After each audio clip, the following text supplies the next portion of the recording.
अस्सलाम वालेकुम दोस्तों, कैसे हो। मुझे उम्मीद है कि आप सब अच्छे हो गए। न्यू अपडेट के साथ मैं आपके सामने फिर हाजिर हो चुके हैं। अगर आप कुवैत में रहते हैं, कुवैत की खबरों से हमेशा के लिए अपडेट रहना चाहते हैं तो ये वीडियो आप शुरू से लेकर आखिर तक देखते रहिए। इस वीडियो के अंदर मैं आपको काफ़ी ज़्यादा इंपॉर्टेंट जो है जानकारी देने वाला हूँ और आप लोगों को बताने वाला हूँ। ये जो वीडियो है उन लोगों के लिए काफ़ी ज़्यादा इंपॉर्टेंट है जो लोग इंडिया का सफ़र करने वाले हैं, क्योंकि इंडिया में कुछ नई पाबंदियाँ जो है लगना शुरू हो रही हैं और जो है आने वाले वक्त में 2023 से कुछ चीज़ों को बंदिश जो है लग रही है और बंद भी किया जा रहा है।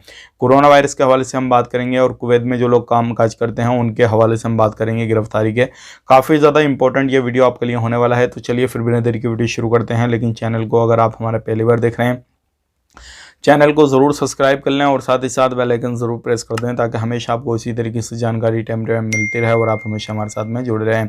तो सबसे पहले मैं आपको बताना चाहूँगा यहाँ पे जो बड़ी खबर आ रही है निकल के, अगर आप किसी भी तरीके से कुवैत के अंदर रहते हैं तो कुछ चीज़ों का ध्यान रखना बहुत ही ज़्यादा ज़रूरी है, क्योंकि इस टाइम पर अब ये जो है साल का लास्ट चल रहा है। मिनिस्ट्री की तरफ से जो है हर तरीके से हर जगह पर चेकिंग वगैरह हो रहा है, सारी चीज़ें हो रही हैं। अभी जो है एक जगह पे 27 लोगों को, एक जगह पे 7 लोगों को पकड़ा गया है, जिसमें कि लेडीज़ वगैरह भी पकड़ी गई हैं और अधिकतर जो है खादम वीज़ा पे जो लोग कामकाज करते हैं उन लोगों को पकड़ा गया है। तो अगर आप कहीं पर भी रहते हैं इन चीज़ों का ध्यान रखें। और ये वो लोग हैं जिनके पास में सिविल आईडी वगैरह सारी चीज़ें थी, लेकिन बहुत सारे लोग ऐसे थे जो रूल रेगुलेशन उनका वायलेशन वगैरह कर रहे थे, मतलब काम कोई दूसरे काम सिविल आईडी था और काम दूसरा कर रहे थे। तो ऐसे अगर आप कोई भी काम काज करते हैं किसी भी तरीके से तो आपको पकड़ा जाएगा और उसके बाद में आपको कुवैत से डिपोर्ट कर दिया जाएगा। तो ये काफ़ी ज़्यादा इंपॉर्टेंट जानकारी है जो कि मैंने आप तक शेयर कर दी। इन चीज़ों का आपको ध्यान रखना बहुत ही ज़्यादा ज़रूरी है।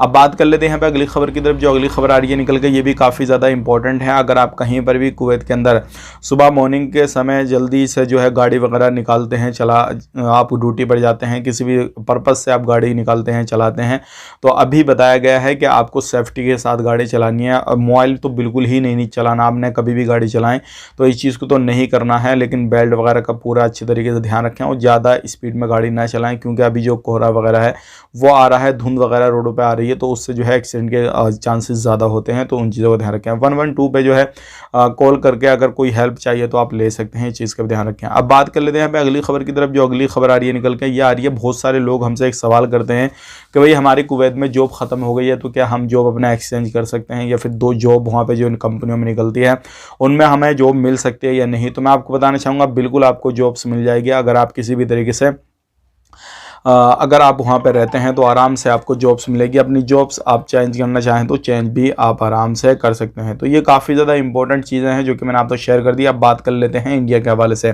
इंडिया के हालात जो हैं अभी, जैसे कि आपको मालूम है, इंडिया के अभी हालात अल्हम्दुलिल्लाह सारी चीज़ें ठीक ठाक हैं, लेकिन जापान, चाइना वगैरह, अमेरिका वगैरह और इस तरीके की जो ये कंट्रियाँ हैं जो इंडिया के पड़ोसी देश हैं, तो उनमें काफ़ी ज़्यादा हालात ख़राब हैं। तो अगर हालात वहाँ पर ख़राब है तो इंडिया के अंदर भी सारी चीज़ें हो रही हैं। एयरपोर्ट पर लोगों को पकड़ा जा रहा है, अगर चेकिंग हो रहा है, सारी चीज़ें हो रही हैं, RT-PCR टेस्ट वगैरह किया जा रहा है और जो उनके थर्मल स्कैनिंग वगैरह की जा रही है, तो अगर कोरोना पॉजिटिव पाए जा रहे हैं तो टेंशन बढ़ा देती है। और ऐसे में जो है कई बंदे जो है पाए भी गए हैं और वो दिल्ली के हॉस्पिटल में एडमिट वगैरह भी, सारी चीज़ें उनका इलाज वगैरह भी चल रहे हैं। तो इन चीज़ों को देखते हुए ख़तरा जो ऐसा लग रहा है जैसे कि बहुत करीब है, लेकिन अगर देखा जाए तो आने वाले वक्त में 1 जनवरी से सारे स्कूल दिल्ली के अंदर बंद कर दिए जाएंगे और आने वाले वक्त में ये भी बताया जा रहा है, ये चीज़ तो अभी से लागू हो गई है, मास्क वगैरह का आपको यूज़ करना है, सोशल डिस्टेंसिंग का ध्यान रखना है और ज़्यादा से ज़्यादा अपने हाथ वगैरह को धो के रखना है ताकि ये जो अभी नया वेरिएंट आया है ये आपको ना लग सके। तो इन चीज़ों का ख्याल रखना है। और बहुत सारे लोग हमसे पूछ रहे हैं कि अभी हम सफ़र कर सकते हैं या नहीं। सफ़र करने में कोई परेशानी नहीं है, करें, लेकिन परेशानी उन्हीं लोगों की होएगी जो लोग इन कंट्रियों से आएंगे जिनके मैंने अभी नाम आपको दोहराए, जहां पर जो है कोरोना वायरस के केसेस जो है वो काफ़ी ज़्यादा आ रहे हैं। बात करते हैं अगर गल्फ़ कंट्रियों की, तो गल्फ़ कंट्रियों में इतने केसेस नहीं हैं, तो ये सारी चीज़ें उनके लिए अच्छी हैं जो लोग काम काज करने के लिए जाते हैं या फिर आते हैं। लेकिन इंडिया के अंदर अगर हालात ख़राब हुए तो टेंशन लेने की ज़रूरत नहीं है, क्योंकि सारे तरीके से, जो पूरे तरीके से दिल्ली के अंदर, लखनऊ के अंदर, मुंबई के अंदर, हर जगह पर जो है हॉस्पिटल की जो तैयारी है फुल तरीके से हो चुकी है और जो बेड वगैरह, सारी चीज़ें, ऑक्सीजन वगैरह, ये सारी चीज़ों की तैयारी हो चुकी है। अगर इन फ्यूचर खुदा न खास्ता ऐसा होता है तो उसके लिए तैयारी बिल्कुल पूरे तरीके से है। अगर ये सारी चीज़ें हुई तो आपको मालूम है हालत तो फिर भी ख़राब होनी है, सारी चीज़ें होंगी, पाबंदियाँ लगेंगी, सब कुछ होगा, लेकिन उससे पहले यही है कि आप दुआ मांगें कि इस तरीके की वो कंडीशन पहले की तरह नहीं आए, नहीं तो लोग काफ़ी ज़्यादा इतने कोरोना वायरस से नहीं जितने भूखमरी से ख़त्म हो जाएंगे। तो ये सारी चीज़ें हैं जो कि मैंने आप तक शेयर कर दी। होती। आप कहाँ से हमारा वीडियो देख रहे हैं, और देखिए जो भी खबर होती है मैं बताता हूँ आपको, ऐसे नहीं है कि हवा हवा में खबर बताता हूँ। जो जेन्युइन चीज़ें होती हैं वो मैं आपको रियलिटी बताता हूँ। बहुत सारे लोग उल्टे सीधे कमेंट भी करते हैं, बहुत सारे लोग अच्छे कमेंट भी करते हैं। तो आप ये ना सोचें भाई कि बंदा जब बता रहा है तो किसी तरीके से भी फेक चीज़ बता रहा है। जो चीज़ जेन्युइन है वही चीज़ मैं आप तक लेके आने की कोशिश करता हूँ। वीडियो अच्छा लगा, वीडियो को लाइक कर दें, शेयर कर दें। बाकी कोई भी अगर आपके माइंड में राय चल रही है किसी भी तरीके की तो कमेंट कर दीजिए, जवाब देने की फुल कोशिश की जाएगी। आप अपना ख्याल रखें, अपनी फैमिली वालों का ख्याल रखें। Take care, bye bye.